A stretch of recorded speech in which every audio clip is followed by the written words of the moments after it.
இன்றைய முக்கிய செய்திகள். புதுச்சேரி மாநிலம் வெளியூர் கொம்யூன் திருக்காஞ்சி பகுதியில் எழுந்தருளி உள்ள அருள்மிகு ஸ்ரீ காமாட்சி மீனாட்சி உடனுரை ஸ்ரீ கங்கை வராக நதீஸ்வரர் ஆலயத்தில் ஆடிப்புற பிரம்மோற்சவ விழா கடந்த மாதம் 28ஆம் தேதி மாலை கொடியேற்றத்துடன் தொடங்கியது. தொடர்ந்து இவ்வாலயத்தில் சிறப்பு அபிஷேக ஆராதனைகளுடன் சிறப்பு பூஜைகள் செய்து மீன் அலங்காரத்தில் ஸ்ரீ காமாட்சி அம்மன் சுவாமி திருவீதியுலாவும் நடைபெற்று வந்தது. 9 நாட்கள் பிரம்மோற்சவ விழா நிறைவு பெற்ற நிலையில் விழாவின் முக்கிய நிகழ்வான இன்று அம்மனுக்கு காலை பால், தயிர், பன்னீர், மஞ்சள், சந்தனம் உள்ளிட்ட பலவித திரவியங்களால் அபிஷேகங்கள் நடைபெற்று சிறப்பு அலங்காரத்தில் ஸ்ரீ காமாட்சி அம்மனின் திருத்தேர் வீதியுலா நடைபெற்றது. இதில் சிறப்பு விருந்தினராக வேளாண் துறை அமைச்சர் தேனி ஜெயக்குமார், சட்டமன்ற எதிர்க்கட்சித் தலைவர் சிவா, இந்து சமய அறநிலையத்துறை செயலர் நெடுஞ்செழியன், ஆணையர் சிவசங்கரன் ஆகியோர் கலந்து கொண்டு சுவாமி தரிசனம் செய்து தேரை வடம் பிடித்தெழுத்து தேரோட்டத்தினை துவக்கி வைத்தனர். விழாவில் உபயதாரர்கள் மோகன், நடராஜன் குடும்பத்தினர்கள் மற்றும் ஏராளமான பக்தர்கள் கலந்து கொண்டு மாட வீதிகளில் தேரிழுத்து சுவாமி தரிசனம் செய்து வழிபட்டனர். இவ்விழாவிற்கான ஏற்பாடுகளை ஆலய நிர்வாக அதிகாரி சரவணன், தலைமை அர்ச்சகர் சரவணன், சிவாச்சாரியர்கள் மற்றும் உபயதாரர்கள், திருக்காஞ்சி கிராமவாசிகள் இணைந்து செய்திருந்தனர். புதுச்சேரி வில்லியனூரில் சோழர் காலத்தில் கட்டப்பட்டு 1000 ஆண்டுகள் பழமையான ஸ்ரீ கோகிலாம்பிகை உடனுரை அருள்மிகு திருக்காமேஸ்வரர் ஆலயத்தின் ஆடிப்புறம் விழா கடந்த 29ஆம் தேதி கொடியேற்றத்துடன் தொடங்கியது. தொடர்ந்து அருள்மிகு திருக்காமேஸ்வரர் பல்வேறு வாகனங்களில் எழுந்தருளி வீதியுலா மற்றும் சுவாமிக்கு அபிஷேக ஆராதனைகளும் நடைபெற்று பக்தர்களுக்கு அருள் பாலித்தார். விழாவின் முக்கிய நிகழ்வான திருத்தேரோட்டம் இன்று வெகு விமர்சையாக நடைபெற்றது. இதில் சிறப்பு அழைப்பாளர்களாக கலந்து கொண்ட அமைச்சர்கள் உள்துறை அமைச்சர் நமச்சிவாயம், வேளாண் துறை அமைச்சர் தேனி ஜெயக்குமார், எதிர்க்கட்சித் தலைவர் சிவா ஆகியோர் தேரை வடம் பிடித்தெழுத்து துவக்கி வைத்தனர். தொடர்ந்து 100க்கும் மேற்பட்ட பெண்கள் மற்றும் பள்ளி மாணவிகள் ஒன்று கூடி தேரை வடம் பிடித்தெழுத்தனர். தேரானது மாடவீதி வழியாக சென்று பக்தர்களுக்கு அருள் பாலித்து மீண்டும் சன்னதியை வந்தடைந்தது. இதில் ஆயிரக்கணக்கான பக்தர்கள் கலந்து கொண்டு சுவாமி தரிசனம் செய்தனர். இதேபோன்று காசிக்கு வீசம் பெற்ற அருள்மிகு ஸ்ரீ கங்கை வராக நதீஸ்வரர் ஆலயத்திலும் ஆடிப்புறத்தை முன்னிட்டு திருத்தேரோட்டம் நடைபெற்றது. இதில் கலந்து கொண்டு அமைச்சர் தேனி ஜெயக்குமார் தேரை வடம் பிடித்தெழுத்து துவக்கி வைத்தார். இதில் 100கணக்கான பக்தர்கள் கலந்து கொண்டு சுவாமி தரிசனம் செய்தனர். இந்நிகழ்ச்சிக்கான ஏற்பாடுகளை ஆலய நிர்வாகிகளும் பொதுமக்களும் செய்திருந்தனர். ஹண்டர்ஸ் செஸ் அகாடமி சார்பில் சக்கின் மெகா ரோலிங் டிராஃபி 2024 நடைபெற்றது. இதில் அமைச்சர் நமச்சிவாயம் சிறப்பு விருந்தினராக கலந்து கொண்டு வெற்றி பெற்றவர்களுக்கு பரிசுகள் வழங்கி பாராட்டினார். மேலும் இதில் 500க்கும் மேற்பட்ட பள்ளி மாணவர்கள் கலந்து கொண்டார்கள். மற்றும் இந்த போட்டியில் கடலூர், விழுப்புரம், காரைக்கால், திருச்சி போன்ற ஊர்களில் இருந்து மாணவர்கள் கலந்து கொண்டார்கள். இந்த போட்டியில் மொத்தம் 8 சுற்றுகள் நடைபெற்றன. இந்த போட்டியில் 10 வயது பிரிவினர், 15 வயது பிரிவினர், ஓபன் பிரிவினர் என்று 3 வகையாக தனித்தனியாக நடத்தப்பட்டது. இந்த போட்டியின் தொடக்க விழாவில் பள்ளியின் ஃபாதர் பாஸ்கர் ராஜ் அவர்கள் துவக்கி வைத்தார். மற்றும் பரிசளிப்பு விழாவில் உள்துறை அமைச்சர் நமச்சிவாயம், பெத்த செமினார் பள்ளியின் தாளாளர் பாஸ்கர் ராஜ், ராமலிங்கம் எம்எல்ஏ போன்றவர்கள் சிறப்பு விருந்தினராக கலந்து கொண்டார்கள்.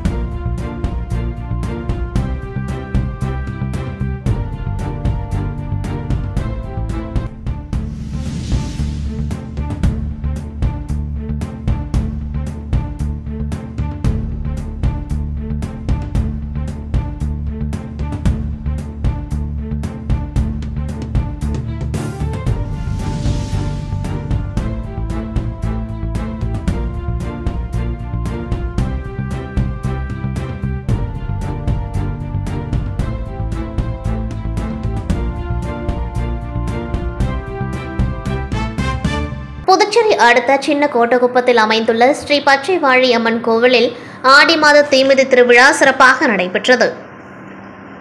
இந்த நிகழ்ச்சியில் ஏராளமான பக்தர்கள் கலந்து கொண்டு தங்கள் நேர்த்திக் கடனை செலுத்தினார்கள். தீமிதி திருவிழாவில் என்ஆர் காங்கிரஸ் பிரமுகர் உத்தரவேலு தீமிதி திருவிழாவில் கலந்து கொண்டு சிறப்பித்தார். மேலும் இந்நிகழ்ச்சியில் ஆலய நிர்வாகிகள் சிறப்பாக செய்திருந்தனர். திருமண மண்டபம் உரிமையாளர் நலசங்கம் சார்பாக முதல்வர் அவர்களை அவரது இல்லத்தில் சந்தித்து பிறந்தநாள் வாழ்த்து தெரிவிக்கப்பட்டது. தலைவர் இசை கலைவன், துணைத் தலைவர்கள் PG மணி, கலைகோவன், பொதுச் செயலாளர் மோகன சுந்தரம், பொருளாளர் வண்ணாகட்டி, முன்னாள் தலைவர் ராஜேந்திரன், ரெசிடென்சி உரிமையாளர் ஞானமுத்து, வீரவேல் மற்றும் பலர் பங்கேற்றனர்.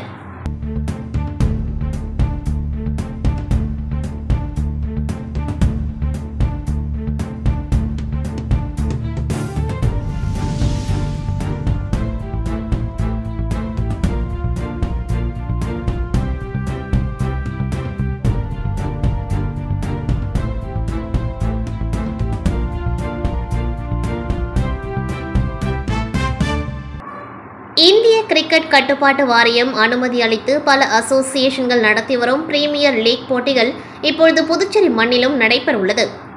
White town giants, Villianur Mohit kings, Oussudu Accord warriors, Karaikal knight riders, Mahe மெகலோ ஸ்ட்ரைக்கர்ஸ், ஏனாம் ராயல்ஸ் என 6 அணிகள் பங்கு பெறுகின்றன.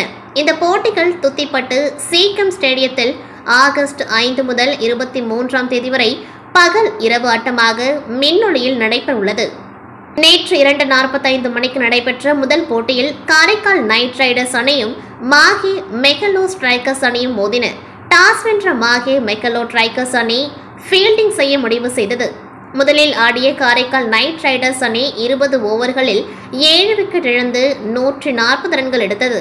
தொடர்ந்து ஆடிய மாஹே மெகலோ ஸ்ட்ரைக்கர்ஸ் அணி 15.3 ஓவர்களில் 5 விக்கெட் இழந்து 141 ரன்கள் எடுத்து 5 விக்கெட் வித்தியாசத்தில் வெற்றி பெற்றது.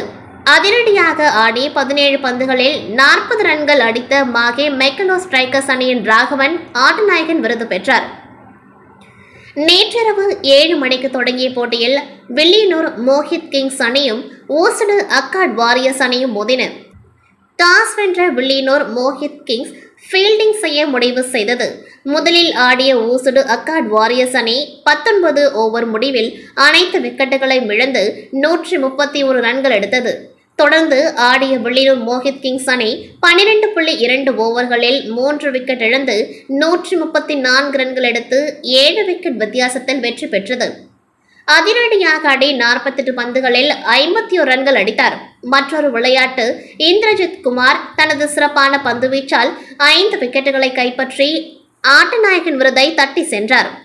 விருந்தினர்களாக போட்டி துவக்க விழாவில் BP Ramalingam MLA, Mohit construction உரிமையாளர் Ravikumar, cricket association of Pondicherry முன்னாள் கௌரவ செயலாளர் சந்திரன், காரைக்கால் மாவட்ட அணியின் முன்னாள் செயலாளர் கருப்பசாமி ஆகியோர் கலந்து கொண்டு பரிசுகளை வழங்கிக் கொண்டார்கள். இன்று பிற்பகல் 2:45 மணிக்கு தொடங்க இருக்கும் போட்டியில் ஏனாம் ராயல்ஸ் அணியும் ஒயிட் டவுன் ஜென்ட்ஸ் அணியும் இன்று மோதிருக்கின்றது. 6:45க்கு தொடங்கும் போட்டியில் காரைக்கால் நைட் மற்றும் மோஹித் கிங்ஸ் அணியினர் விளையாடுகின்றனர். இந்த போட்டியை காண 3500க்கும் மேற்பட்ட ரசிகர்கள் திரளாக வந்தனர். புதுச்சேரி வரலாற்றில் ஒரே இடத்தில் நடக்கும் விளையாட்டு போட்டியில் இத்தகைய ரசிகர்கள் திரளாக வருவது இதுவே முதல் முறையாகும். புதுச்சேரி அரசு சாலை போக்குவரத்து கழகத்தில் பணிபுரியும் தினக்கூலி மகளிர் நடத்துனர் மற்றும் ஒப்பந்த ஓட்டுநர் நடத்துனர்களை பணி நிரந்தரம் செய்ய வேண்டும். நிலுவையில் உள்ள 91% TAவை உடனடியாக வழங்கப்பட வேண்டும். விடுபட்ட MACB மற்றும் இதுவரையில் வழங்கப்படாமல் உள்ள 2வது MACBயை காலதாமதமின்றி வழங்க வேண்டும். 7வது ஊதிய உயர்வை மற்ற துறைகளில் அமல்படுத்தியது போன்று சாலை போக்குவரத்து கழகத்தில் நடைமுறைப்படுத்த வேண்டும் என்பன போன்ற கோரிக்கைகளை வலியுறுத்தி PRTC கூட்டு போராட்ட குழு சார்பில் கண்டன ஆர்ப்பாட்டம் நடைபெற்றது. நூறடி சாலை போக்குவரத்து துறை அலுவலகம் நுழைவாயின் முன்பு நடைபெற்ற கண்டன ஆர்ப்பாட்டத்திற்கு போராட்டக்குழு ஒருங்கிணைப்பாளர் சக்தி சிவம் தலைமையில் நடைபெற்ற ஆர்ப்பாட்டத்தில் 100க்கும் மேற்பட்ட ஓட்டுநர்கள் மற்றும் ஊழியர்கள் கலந்து கொண்டு கோரிக்கைகளை வலியுறுத்தி கண்டன கோஷங்களை எழுப்பினார்கள்.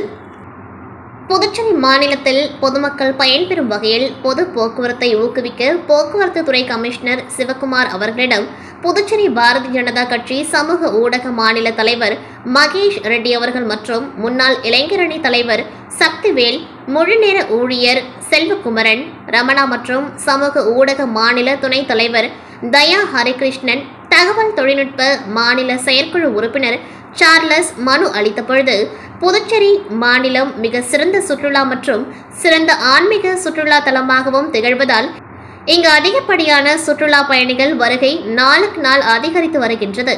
கடந்த நிதியாண்டு 2022-2023 வரை 16.3 லட்சம் உள்நாடு பயணிகள், 2.10 லட்சம் வெளிநாட்டு சுற்றுலா பயணிகள் வருகை புரிந்துள்ளதாக புதுச்சேரி சுற்றுலாத்துறை தகவல் மூலம் தெரியவந்துள்ளது.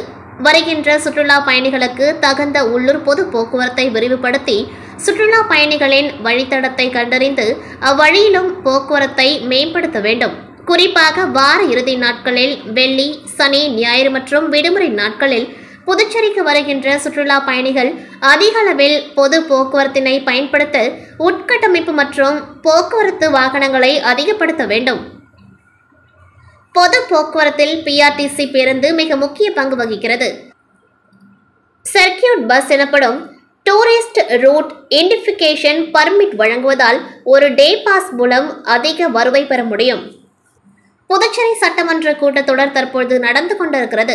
இந்த கூட்டத்தொடரில் பொது போக்குவரத்தை அரசு அதிகாரிகள், அரசு அலுவலகங்களில் பணிபுரிவர்கள் மற்றும் சட்டமன்ற உறுப்பினர்கள் வாரம் ஒருமுறை பயன்படுத்தி பொதுமக்களுக்கு முன்னுதாரணமாக விளங்க வேண்டும். நடப்பு சட்டமன்ற கூட்டத்தொடரில் ஒரு கோரிக்கையும் வைக்க வேண்டும்.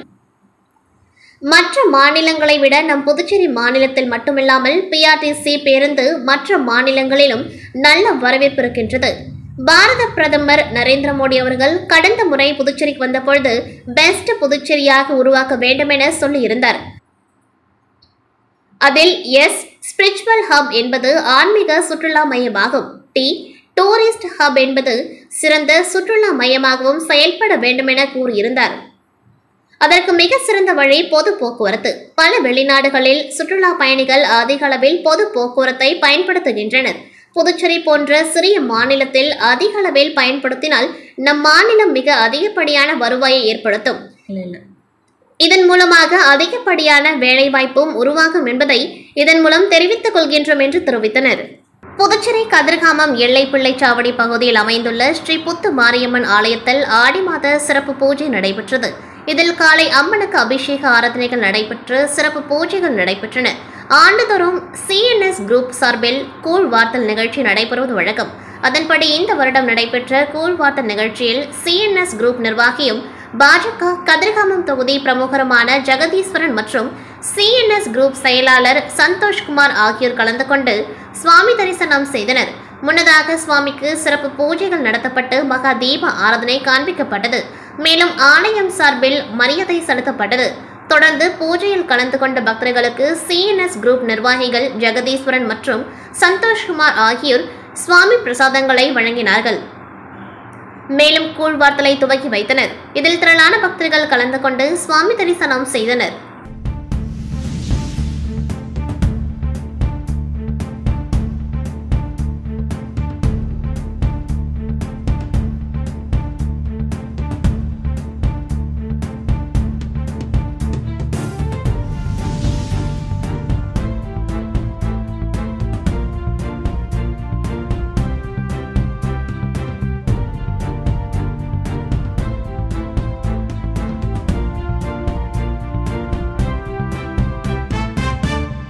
இத்துடன் செய்திகள் நிறைவடைகின்றது. நன்றி, வணக்கம்.